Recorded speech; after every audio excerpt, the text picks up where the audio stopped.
Welcome to Fly on the Wall podcast. I'm your host, Chris Sonksen, CEO and founder of Church Boom.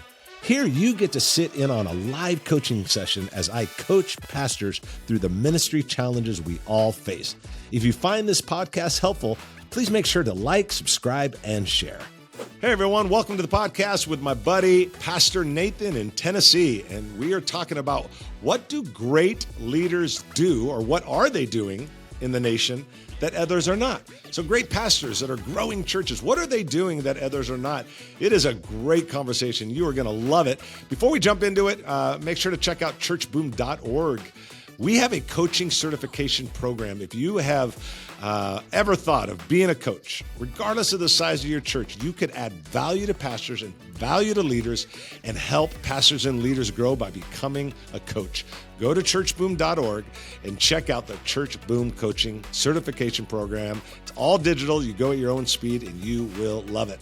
All right, man, let's jump into the conversation with my buddy Nathan. I think you're going to love this one. Well, man, let's jump into it. Thanks for being on the call. And man, how can I help you today? Yeah, what's on your mind? Yeah, so first I would love to hear about, you interact with pastors constantly, you coach leaders all the time. What are some of the top mistakes that you're seeing lead pastors make these days? I'd love to learn from those and help assess myself. Yeah, in no specific order, I do think that there's some common mistakes. That's probably an advantage point that we have at Church Boom, and I have, is that you're in a lot of leaders' lives across the nation, from California to New York, and you start seeing some common threads of leadership mistakes that I think leaders make. In no specific order, in no importance or anything besides obvious. I think there's obvious ones, Nathan, is like character is an obvious thing, and integrity is an obvious thing that I feel like if I went to, everybody would say, well, of course, and so let's assume we all know that's important. Let's move on to the other ones. One is I feel often that leaders make bad hires. They put the wrong people on the team. They put people on the team that are not generators of growth or advancement. I'm a big fan of the book. I sent it out to all of our Church Boom University people, Who Not How. And meaning if your goal is really big, the how is not that important, or if the goal is really big, the how comes second. Who on your team is most important. And I think that's a mistake that leaders make. They sometimes I think they make hires, and I don't know if it's out of friendship or if it's I like the guy or whatever, but it just seems like, man, you put someone on the team that just doesn't have a skill set. You put someone on the team that's not operating in that level. You put someone on the team that is borderline toxic, emotionally intelligent. Intelligence is really low. And it's just like, man, that's not a World Series team. Right. That's not a team that's going to take you to the World Series. And sometimes I see that. Second mistake I think that they make is a big one, and it has still on the subject of leadership, is I think often that lead pastors are very good at raising up other leaders just by intuition, but intuition is never duplicatable. And so sometimes I'll look at a church and think, there's no clear pathway to how do I become a leader at this church, and how do I grow as a leader at this church? How do I become better? There's no apprenticing going on. It's not like the children's pastors raising up 3 more children's pastors that are phenomenal, or the worship pastors raising up 4 more worship pastors. I always say that every church is one pneumonia away from a disaster. The worship pastor gets pneumonia, and it's like, now what are you going to do? Right. Because I don't know if the leader has put enough emphasis on creating a leadership pipeline. I'm working with a church right now, several thousand people. They haven't hired from the outside in 10 years. Wow. And they just because they're constantly raising up people. So DNA is fine, culture's fine, and high level is fine. Third thing is I think that pastors, again, no specific order. I don't think that pastors live in their mission critical. Mission critical comes down to one sentence. It comes down to this sentence. If, for instance, I'll use your name. If Nathan doesn't do blank, our future's threatened. What's the blank? Whatever the blank is what is mission critical. So that mission critical might be You're the vision, you're the chief vision caster and leader, and you're the one that's creating it. You're the communicator. You're the guy that's thinking about vision for the future. You're the one that's working with the high level donors. You're the one that's working with, you're the one that's fostering the funds for the future. Like Yeah. sometimes I think that especially when a church grows, they don't seem to keep up with the changes necessary to make that growth in their own personal life. So it's like I look at their leadership meetings, I look at their staff meetings, I'm like, you're running it like you're 500, you're 1500. Mm. You're spending time like you're 500, you're 2000. Like you Right. can't spend time. That's not mission critical. So I think mission critical is a big one as well. I don't think that Mm. I see often that they don't make the leap. The last one off the top of my head would be that churches change by two things. They change by nature and they change by structure. Nature is how you feel, structure is how you function. Mm. And when a church is changing, and so when a church goes from 2 to 3 to 4 services, the feel changes, the nature changes. You go from 1 campus to 2 campuses to 3 campuses, the feel changes, Yeah. the nature changes. So what's happened is we let the nature change, but we don't change the structure. Nature's how it feels, structure is how it functions, and Mm. they don't change the function. So Mm. they're operating as if they're still 301 campus and 2 services or whatever. Mm. Instead of operating like five services, 3 campuses, it's different. Everything changes. What meetings the pastor's in, he's not in. Right. What authority he gives away, he doesn't give away. Right. Where he spends his time, where he doesn't spend his time. Very few guys have, in my opinion, the ability to make the leap. So then all of a sudden they're like, man, I can't seem to grow. I'm like, I actually think you could grow. I think that your nature has changed. I just don't think your function has, Mm. which is your structure. So, again, off the top of my head, I don't know if you have any. You can fire back Yeah. follow up questions or any other thoughts, but those are the areas that come to mind where I think some of the greater mistakes are made. Man, so good. A follow up. How do you discern mission critical? Because, there are, it feels like in tandem, two really critical things happening. Discerning what needs to be delegated away from you. Hmm. And I'm coming from like church planner mindset, which is you're just Hmm. kind of everything and then it's Yeah. growing and you're figuring out as you go. Yeah. But so how do you discern the difference between that and really mission critical for your specific scenario?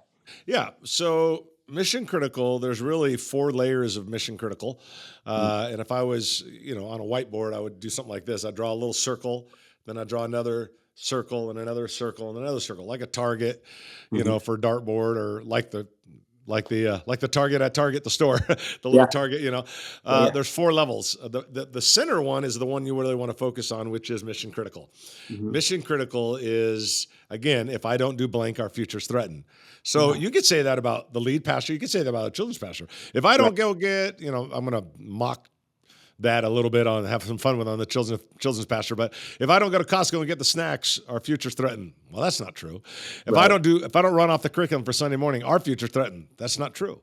Right. If I don't raise up leaders that will duplicate to other campuses, our future's threatened. Okay, that's true.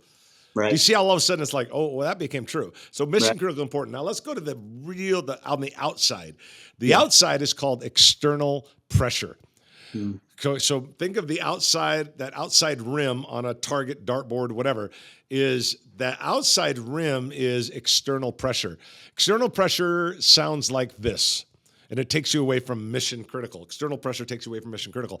External pressure sounds like this. It's when a big donor or a highly influential person or a person related to half the people in the church say things like this. We need more verse by verse. We need more topical. We need longer worship. We need to move more in the gift of the Spirit. We need to do something for the outreach. We need more for men. We need more for women. They get our ear because we don't want to stir up the apple cart a little bit, and they Right. get our ear. And so instead of us focusing on mission critical, we're now focused on external pressure. Right. The next level in is called meaningful. Meaningful it's the things that we like to do, but they're not necessarily mission critical, but we like doing them. And we end up as leaders spending a lot more time in meaningful Mm. because we like it. Right. For instance, an example, Youth pastor churches. We were coaching them. I was coaching them personally. We have a lot of coaches, but I was coaching this one personally. The church runs, I don't know, 1,800, 2,000. Youth group's got like 60 kids in it, which is very small for a church Right. of 2,000. And I said, talked to the youth pastor. He wanted to meet with me when I was there on site for the day. And long story short, he tells me, I go, what do you do every day? He goes, well, yeah, I work in the office. And then about 3:00, I go and pick up a kid from school. And we go shoot baskets and get some frozen yogurt. I'm like, and you do that every day? Yeah, every day with a different kid. Yep, just spending time with the parents love it. And I said, well, that's got to stop. Mm. And he said, wait a minute, it's got to stop. That's discipleship. It's caring for people, blah, blah, blah. And I said, I didn't say, I meant that's got to stop as in you got to stop it. Right. You can Right. get other people to do it, but that's not going to grow this youth ministry. Right. It's got to stop as in you stop doing it. But at the reality is, Nathan, what was it? It was meaningful to him. Meaningful. Yeah. Yeah. So all of us have that. Well, I really like just hanging out with people. I just like hanging out with this. I just like doing this. I like doing that. It's good. It's fruitful. It sounds spiritual, and it might be a good thing. It's Yeah. just not the right thing for you. It's Yeah. like a donor. You know, you might have a high level. Let's say you hate fishing, and your high level donor likes fishing. Yeah. You know, and he invites you out for a 2-day fishing trip. Your staff goes, "Oh, you're going on vacation." They don't get it. Right. You don't want to go fishing. You know, That's- that's the last thing you want to do. But I know Yeah. that although meaningful to me is I'd rather go see go watch a baseball game at night than go, or football or whatever, or something else, than Yeah. go to this thing. But if that's what he wants to do, I'll do it.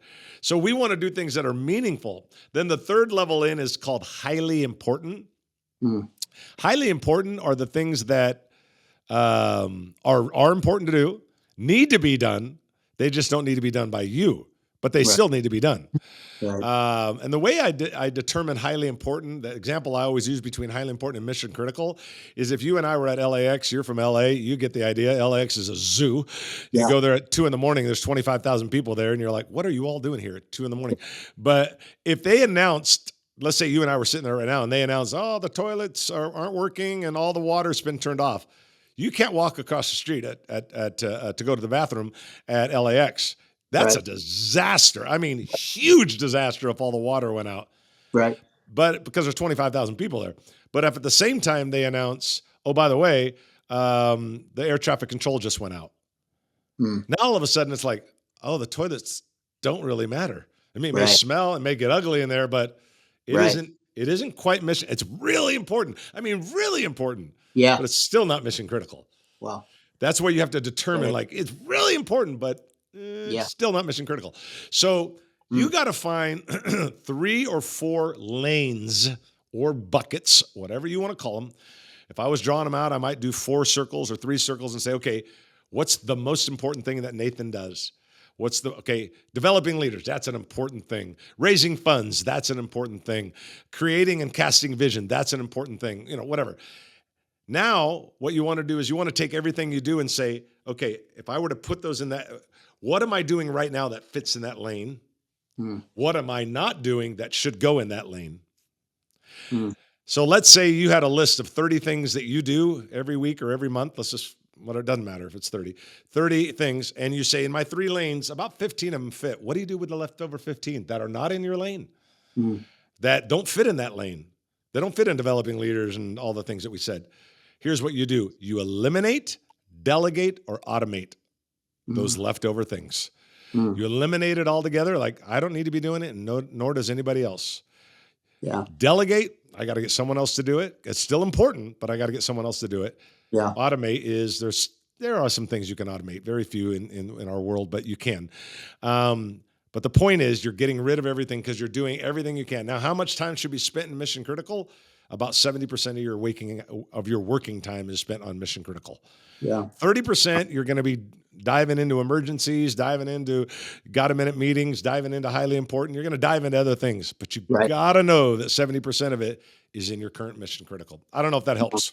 That's great. That's great. Is there a little more time, or do I need to stop? No, we're doing good. We're good. We got a few more minutes. We're good. Another follow up on your fourth common mistake. It was about structure and being structured for the season you're in appropriately. So Yep. one of the things I've been thinking a lot about is how to be structured better for the moment we're in, but also to try to be preparing for being twice as big as we are at the same Yep. time. Yep. Yep. Thoughts on thinking through that? Yep. So if I'm hearing you correctly, it's being kind of obviously being in the moment, but also trying to get ahead. 100%. Yeah. Yeah. I think one of the greatest things you can do, and I think you have a coach or something, but one of the things you can do is figure out with your coach or whoever is figure out, okay, I'm here. These are the things that are important. As we grow, I want to know in advance, what are the things that I need to be thinking about as we continue to grow? Okay. Right. I need to think about who reports to who. Hmm. What are the points of accountability? When does a true executive pastor need to be hired? And what will that person be doing that I'm not doing? And vice versa. What meetings do I sit in on and what meetings do I not sit in on?